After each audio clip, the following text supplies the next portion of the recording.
और दूसरी जानिब शंघाई ताउन तंजीम के इजलास में रुकन मुल्कों के दरमियान मकामी करेंसियों के इस्तेमाल की तजवीज़। वज़ीर आज़म शहबाज शरीफ समेत रुकन मुल्कों के सरबराहान ने एलामी पर दस्तखत किए।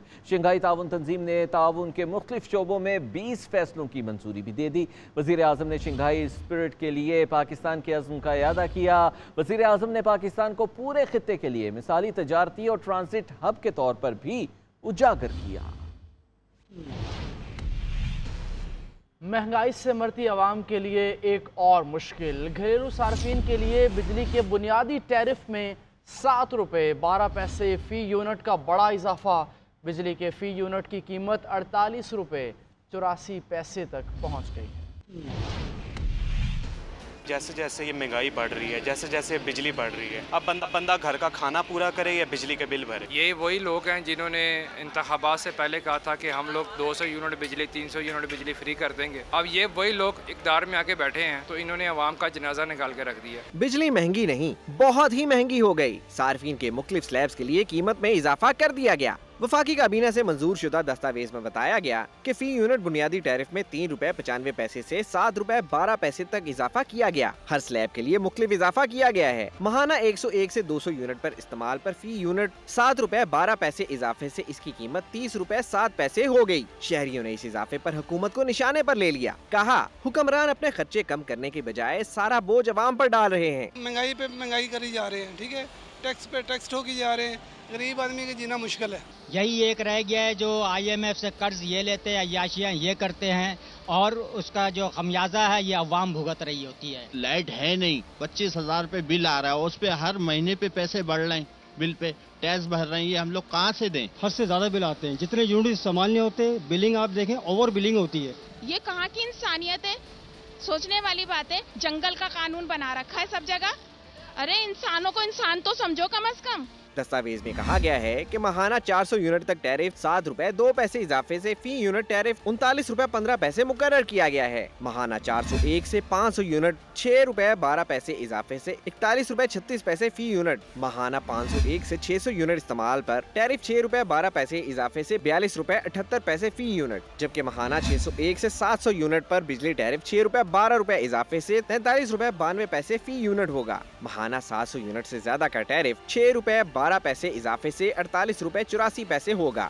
वज़ीर तवानाई अवैस लगारी का कहना है कि बिजली की कीमत में इजाफे का इतलाक 1 जुलाई से इस्तेमाल पर होगा। कंज्यूमर एवरेज 35 रुपए फी यूनिट दे रहे हैं। एतराफ़ करता हूँ बिजली की कीमत ज्यादा है। अगले 1.5 साल तक इस्लाहात करके बिजली की कीमत कम कर सकेंगे। सेनेट में इजहार ख्याल करते हुए अवैस लगारी ने कहा कि नेशनल ग्रिड का किसी सूबे से कोई ताल्लुक नहीं, लोड शेयरिंग किसी सूबे को देख कर नहीं की जा रही। वज़ीर आज़म सोलराइजेशन पर फंड करने को तैयार हैं। ज़रूरी ट्यूबवेल्स को बिजली देने से सालाना 80 अरब रुपए का नुकसान है। ज़रूरी ट्यूबवेल्स को सोलर पर मुंतकिल करने से फ़ायदा होगा। सुप्रीम कोर्ट ने इलेक्शन ट्रिब्यूनल्स की तश्कील से मुतालिक लाहौर हाई कोर्ट और इलेक्शन कमीशन के फैसले मुअत्तल कर दिए। सुप्रीम कोर्ट ने हुक्म दिया कि लाहौर हाई कोर्ट और इलेक्शन कमीशन आइंदा समाअत से कबल आपस में मुशावरत करें। अदालती हुक्मनामे में कहा गया है कि इलेक्शन कमीशन और चीफ जस्टिस दोनों आइनी ओहदेदार हैं। मुशावरत से दोनों ये तनाज़े हल कर सकते हैं। मुशावरत तक सुप्रीम कोर्ट में अपील ज़ेरे इल्तिवा रहेगी। केस की समाअत के आगाज़ में तहरीक इंसाफ के वकील नियाजुल्लाह नियाजी ने बेंच पर एतराज़ किया। चीफ जस्टिस ने एतराज़ मुस्तरद करते हुए रिमार्क्स दिए कि जब पूछा गया था तब तो किसी ने एतराज नहीं किया।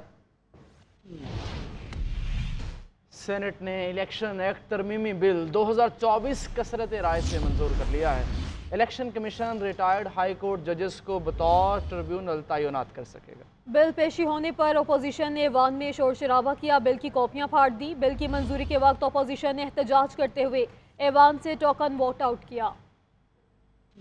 आपको बताएं, वज़ीर आला पंजाब मरीम नवाज शरीफ का कहना है कि तौहीन मज़हब के वाक़यात बढ़े हैं। हजूम की हाथों कत्ल गारत गर्दी के वाक़यात में तसलसल के साथ इजाफा हो रहा है। इस सूरत हाल में हुकूमत और उलमा को मिलकर लाहेअमल बनाना होगा। इत्तेहाद बैनुल मुस्लिमीन कॉन्फ्रेंस से खिताब करते हुए वज़ीर आला पंजाब मरीम नवाज ने कहा, चोर डाकू कह लें लेकिन तौहीन मज़हब का इल्ज़ाम मत लगाएं। गली मोहल्ले में अदालतें लगाएंगे तो कोई भी महफूज नहीं रहे। इस बात का तयन किए बगैर कि किसने क्या किया है, अगर मॉब आकर या कोई ग्रोह आकर कानून को अपने हाथ में ले लेगा तो फिर तो कोई भी नहीं बचेगा। ना आप बचेंगे, ना मैं बचूंगी, ना कोई और बचेगा। तो जब 2017-18 में सियासी स्कोर को सेटल करने के लिए जब हमें निशाना बनाया गया तो आप उसके लिए हमने गोलियां भी खाई और बातें भी सुनी, इल्ज़ामात का सामना भी किया। नवाज शरीफ साहब के साथ जो वाक़या हुआ तो ये बड़ी मेरे लिए बाइस तकलीफ़ थी। कोई चोर कह दे, डाकू कह दे, उस चीज़ की इतनी तकलीफ़ नहीं होती जितनी तकलीफ़ इस चीज़ की होती। इलेक्शन की मुहिम चला रही थी, जिस तरह से चंद अफराद की जानिब से और एक सियासी जमात जिसने उनको इस्तेमाल किया या वो खुद इस्तेमाल हुए, जिस तरह से इन इल्ज़ामात का सामना मुझे करना पड़ा, मेरे लिए एक बहुत तकलीफ दे अमल था। कुछ भी हो, हमें जो कानून है उसको अपने हाथ में लेने की, अपनी अदालत गली और मोहल्लों में लगाने की, सजाएं सादर करने की, फतवे सादर करने की हमें ये इजाज़त कतई नहीं देनी चाहिए। वज़ीर आला पंजाब मरीम नवाज कमिश्नर ऑफिस गुजरांवाला से वापसी पर चिल्ड्रन हॉस्पिटल लाहौर पहुंच गई। मरीम नवाज का मुख्तलिफ वार्ड्स का जायजा, मेडिसिन स्टोर का भी मुआयना किया। बच्चों के वालिदैन से इलाज और मुफ्त अद्वियात के बारे में भी दरियाफ्त किया। बच्चों के वालिदैन का मुफ्त अद्वियात की फराहमी और इलाज मुआलजी की सहूलतों पर इज़हार इत्मीनान। वज़ीर आला मरीम नवाज ने चिल्ड्रन हॉस्पिटल के तोसी मंसूबे के लिए फौरी इक़दामात की हिदायत भी जारी कर दी।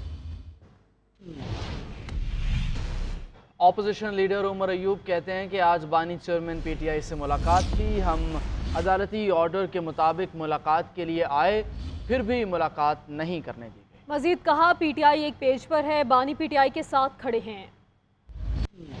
समझते हैं हमें गेट पे रोक के 4 घंटे रोक के साइकोलॉजिकल वॉरफेयर करके हमें ये कमजोर करने की कोशिश की। वज़ीर आज़म इमरान खान साहब सही कहते हैं, हमारा सही दफ्तर के साथ वास्ता पड़ा हुआ है, इनमें दिमाग नहीं है, ये क्या कर रहे हैं। स्टेट होती क्या चीज है? स्टेट होती है मजलिस शूरा, कौमी असेंबली, सेनेट यहाँ पे मौजूद है। आपकी बिल्डिंग नहीं होती, उसमें लोग जो होते हैं वो स्टेट होती है। स्टेट हम लोग हैं। और आज हमारी मुलाकात कोर्ट के ऐन मुताबिक शेड्यूल थी। पाकिस्तान तहरीक इंसाफ ये मुट्ठी की तरह एक है, कोई तफरका नहीं है, एक है। हम सब में एक खून दौड़ता है, वो पाकिस्तान तहरीक इंसाफ का। और मेरी ये बात सारी दुनिया सुन ले, अगले वजीर आजम बहुत जल्द कैदी नंबर 804 वजीर आजम इमरान खान होंगे। सारे के सारे लोग कान खोल के सुने, ना कि ये टाउट, ना कि ये आईजी पंजाब जो डॉक्टर उस्मान टाउट, जो आईजी जेल खाना जात, जो फॉर्म 47 की वजीर आला बनी है मरियम नवाज, या ये जो फॉर्म 47 का वजीर आजम बनता फिर रहा है, जिसको चाइना का डिप्टी मेयर भी नहीं मिलना चाहता, का नाम शहबाज शरीफ है, या मोहसिन नकवी डाकू, इनको प्रिविलेज मोशन के जरिए हम लोग इस पूरी इंतजामिया को इंशाअल्लाह ताला लाइन हाजिर करेंगे। कौमी असेंबली में भी